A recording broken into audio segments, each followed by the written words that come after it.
This is the question asked in today's SkillTrack Daily Challenge. So we are given a string as input which is made only with the characters U, D, R and L. So whatever may be the size of the given input string, it will be made only with these 4 characters. And it is given in the question that the boy starts from the position 0, 0. And our task is to find whether the boy reaches the same position 0, 0 after moving in all these directions. So every character in this string is like a command. So if it is U, it means that from the position 0, 0 the boy moves up, and if it is right, then the boy moves right, and if it is D, then the boy moves down, and if it is L, it means that the boy moves in left direction. So like this, starting in 0, 0 and moving in all these direction, and again if the boy reaches to the position 0, 0, then we have to print yes as our output, or else we have to print no as our output. So let us consider two integers x1 and y1, which is the position of the boy. So the initial position of the boy is 0, 0. Now if the command is U, it means that the boy moves in upward direction. So if the boy moves in upward direction, then the value of x1 remains as such. The value of y1 alone increments. So if it is U, then we increment the value of y1.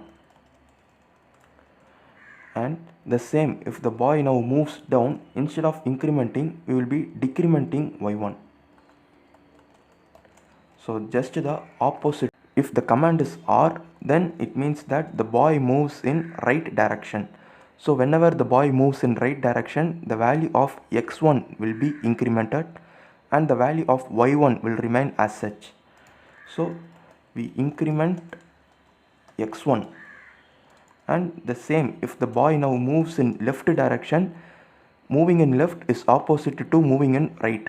So we will decrement x1.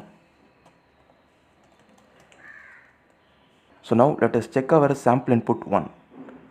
So the initial values of x1 and y1 are 0, 0. And now the first character is U. So for U, we increment the value of y1. So now the value of y1 becomes 1. And now the second character is R. For R, we increment the value of x1. So now it becomes 1, 1. And the next character is D. For D, we decrement the value of y1. So the y1 is 1, and when we decrement it, it becomes 0. And the last character is L. For L, we decrement the value of x1. So again this 1 also becomes 0. So initially the boy started from 0, and after moving in all these directions, again the position of the boy is 0. That is, the boy has reached the same position from which he started. So we print our output as yes. So now let us see our sample input 2. So this is our given input string, and the initial values of x1 and y1 are 0, 0. And the first character is D. So if the character is D, we decrement the value of y1. So it is initially 0, and when we decrement it, it becomes -1. And the next character is also D. So again we decrement the value of y1, and the third character is also D. So again we decrement the value of y1. And now the fourth character is L. For L, we decrement the value of x1. So now this x1 becomes -1. And then R. For R, we increment the value of x1. So from -1, it again comes back to 0. And the next character is U. For U, we increment the value of y1. So from -3, it goes to -2. And then the next U, again it comes to -1. And then again U. So it becomes 0. And now the last character is also U. So again we increment the value of y1. So now this is the position where the boy will be, and it is not equal to the position from which he started. He started from 0, 0 and ended at 0, 1. So we print our output as no. Now let us see how to write a C program for this. So first I am creating a character array named movements of size 1001 characters, and in the next line I am accepting the input in a string format and storing it into the character array movements.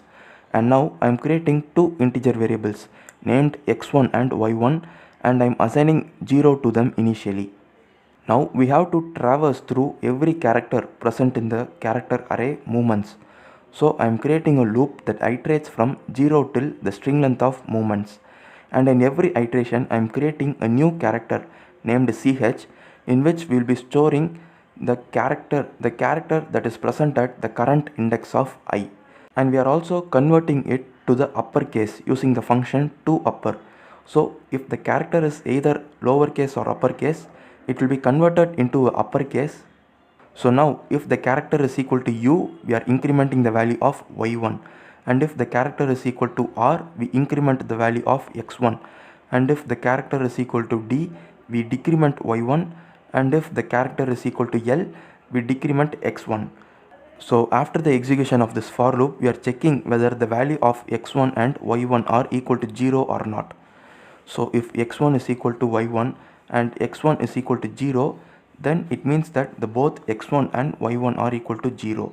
So in those cases we are printing yes, because the boy has reached the same position from which he started.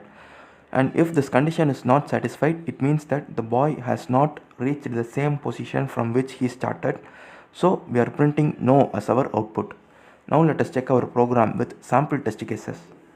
So I have given the sample input 1 and our expected output is yes. So we also get yes. And now I have given the sample input 2 and our expected output is no. So we also get no. So this is the logic behind today's daily challenge. Thank you for watching.